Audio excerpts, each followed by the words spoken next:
Flying Sparks, the graphic novel. Let's get into it.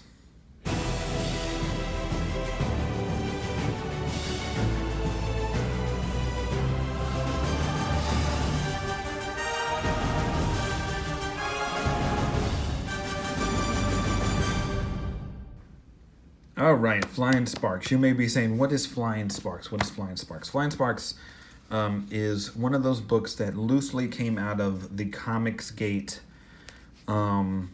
phenomena of people who were like, you know what, I'm going to go off and do my own thing. Have been doing my own thing, and I just want to make comics great again. And so they went off and did their own thing. I've reviewed a couple more before.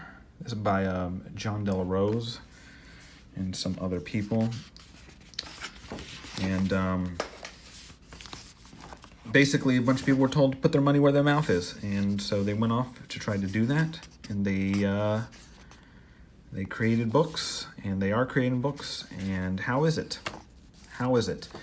First of all, this is 3 issues in one.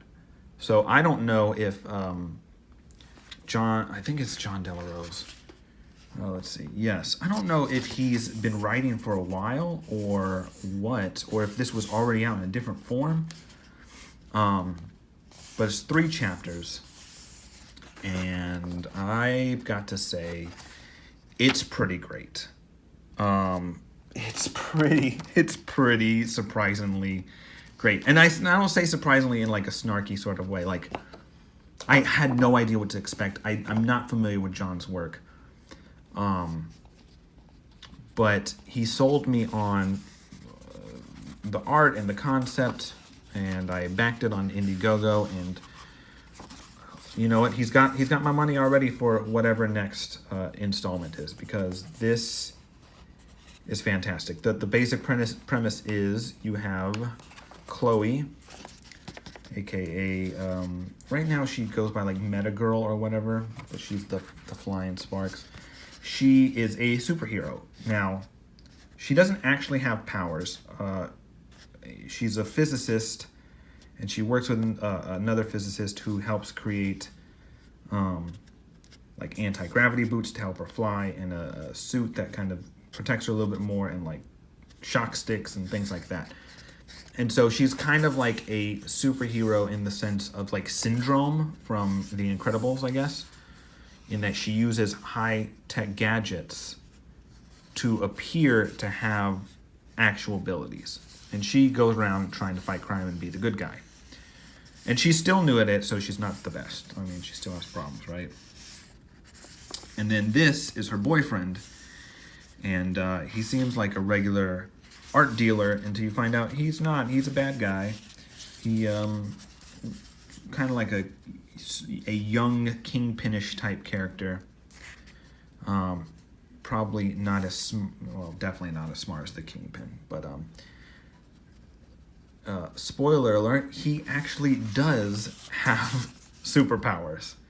So you have a regular person who doesn't have superpowers, who's got all this tech to be a superhero, and you've got this other dude who's not a regular person but looks like a regular person who has superpowers and is a villain. And they're dating, and neither of them know about the other one's secret life.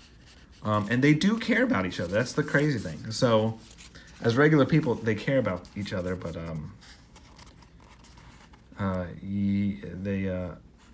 know what to tell you. It's incredible. So there's a few times like this, and I apologize. They've got these, which I think were maybe the original covers when these were single issues. I can't stand the art. I really can't stand it. I seriously mean no offense to whoever drew it, which I'm sure if I flip the page it will tell me. I don't know. I'm just not a big fan of it. But the art in the book is pretty good. It's pretty good. Good enough to make me happy and not detract from the story. And listen, I'm just gonna skim through this because this is great. It's well laid out. The writing is phenomenal. It's absolutely phenomenal. this is like good old-fashioned superhero stuff. It's really good old-fashioned superhero stuff. And the only complaint I have is that it ended, right? We got through 3 issues. It was really heating up. You have heroes who are failing and have to rise above it, which is great. You have villains who are questioning kind of their place. Are they doing the right thing? Are they not doing the right thing? Do they even care?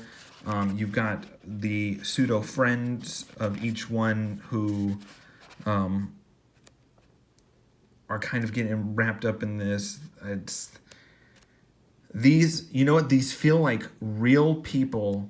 I mean, as real as they can be in this universe, and I really, I can't express. I haven't had this much fun and excitement reading a book since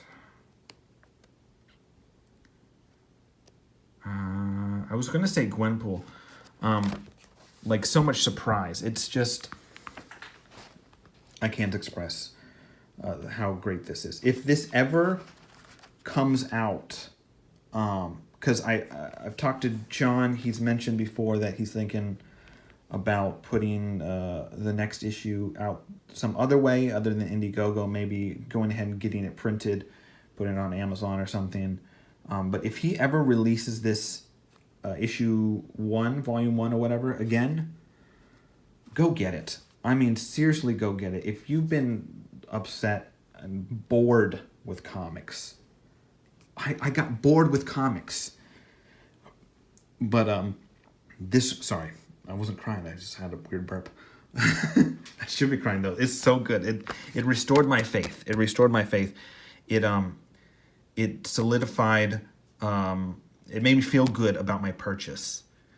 Because again, I backed a bunch of these books not knowing what the quality was going to end up being in the writing and the art or anything like that.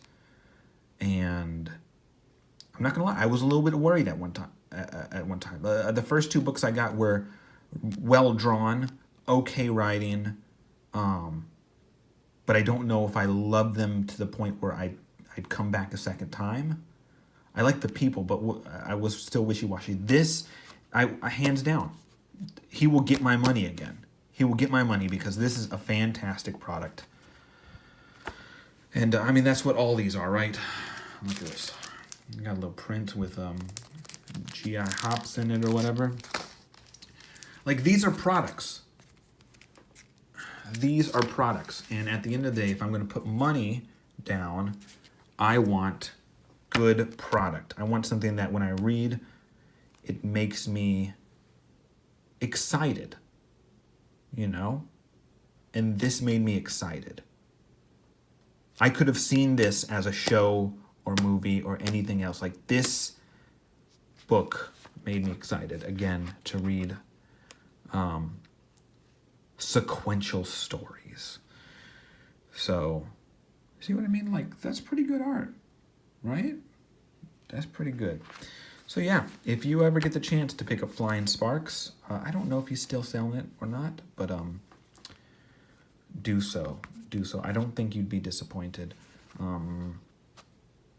This is a cover by John Malin, though. I don't know if I had mentioned that, and I don't know if any future releases would have this. This may have been like an Indiegogo exclusive, but yeah, good stuff. Really good stuff. I highly recommend it. I guess the kind of stuff that made me fall in love with early Marvel comics. Yes, 100%. I agree with that. That's exactly what this is. This felt fresh. This felt new. This felt fun. This felt exciting. You had a strong female hero without being pandering. And the men didn't feel like idiots. The women didn't feel like idiots. Everyone felt awesome in this book. Yes, Flying Sparks. Top notch. 10 stars or 5 thumbs up or whatever score system you want to use. Yeah, This was fantastic. This is, out of everything I've read recently, this is the best. And I'm very pleased. I'm just, like I said, I'm frustrated that it ended after. This is only 3 issues, and I'm like, what's more? I want more. So yeah, I know I'm singing its praises, but for good reason. That's all. I'm gonna let y'all go. This has been like a 10-minute video. Good night. Like, subscribe, share. I think I already said that. What am I doing? Get out of here and go enjoy the day. Go fly high with your dreams, like Chloe did.